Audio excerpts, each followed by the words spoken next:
दोस्तों, भारतीय इतिहास वैसे तो कई महान वीरों की गाथाओं से भरा पड़ा है, लेकिन भारतीय इतिहास में कई ऐसे योद्धा भी रहे हैं जिनका पूरा जीवन ही प्रेरणादायक है, जो कि अपना नाम इतिहास में अपने अलग कारनामों की वजह से रखते हैं। ऐसे ही वीरों में थे पृथ्वीराज चौहान। हम इस वीडियो में पृथ्वीराज चौहान के जीवन के बारे में जानेंगे। इनका जन्म 1160 के लगभग हुआ था। इनके पिता अजमेर के महाराज सोमेश्वर चौहान थे। इनकी माता का नाम कपूरी देवी था। इनके नाना दिल्ली के महाराज अनंगपाल थे। इन्होंने मात्र 13 वर्ष की उम्र में ही बिना किसी हथियार के शेर को मार डाला था। इन्हें बचपन से ही शब्दवेदी बाण विद्या का ज्ञान था। इसके अलावा ये पक्षियों की भाषा भी जानते थे। ये एक अच्छे शिल्पकार भी थे। इनकी खूबियों को देखकर इनके नाना आनंगपाल ने इन्हें 15 वर्ष की उम्र में ही दिल्ली के सिंहासन पर बैठा दिया। इन्होंने दिल्ली और अजमेर दोनों को ही अपनी राजधानी बनाए रखा।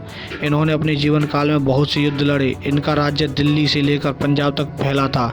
इनकी इसी समृद्धि के कारण इनसे बहुत से राजा चिढ़ते थे, जिनमें से एक थे कन्नौज के राजा जयचंद। जहाँ राजा जयचंद और पृथ्वीराज चौहान एक दूसरे के दुश्मन थे, वहीं पर राजा जयचंद की बेटी संयुक्ता और पृथ्वीराज चौहान एक दूसरे से प्यार करते थे। इस बात का पता जब जयचंद को चला तो उसने संयुक्ता का स्वयंवर का आयोजन किया, जिसमें पृथ्वीराज चौहान को निमंत्रण नहीं दिया गया और उनकी बेइज्जती करने के लिए दरबान की जगह उनकी मूर्ति लगाई गई।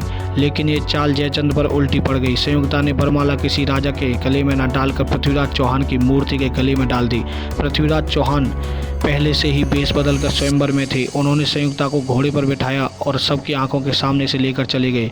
उसी वक्त मोहम्मद गौरी लगातार भारत पर आक्रमण कर रहा था, लेकिन उसे ये नहीं पता था कि उसका सामना पृथ्वीराज चौहान से होने वाला है। पृथ्वीराज चौहान ने लगातार 17 बार मोहम्मद गौरी को हराया और जीवन दान देकर छोड़ा।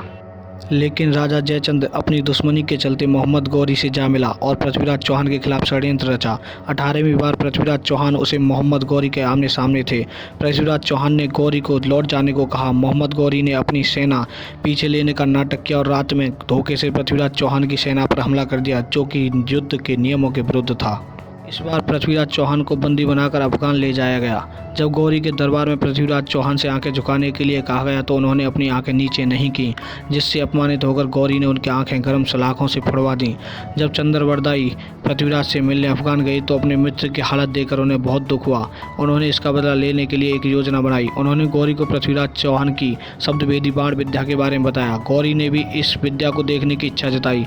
फिर पृथ्वी को गौरी के दरबार में लाया गया। वहाँ चंद्रवरदाई ने एक दोहा पढ़कर गौरी की सही स्थिति के बारे में पृथ्वीराज चौहान को बताया। 4 बांस 24 गज अंगुल अष्ट प्रमाण, ताऊ पर सुल्तान है मत चूको चौहान।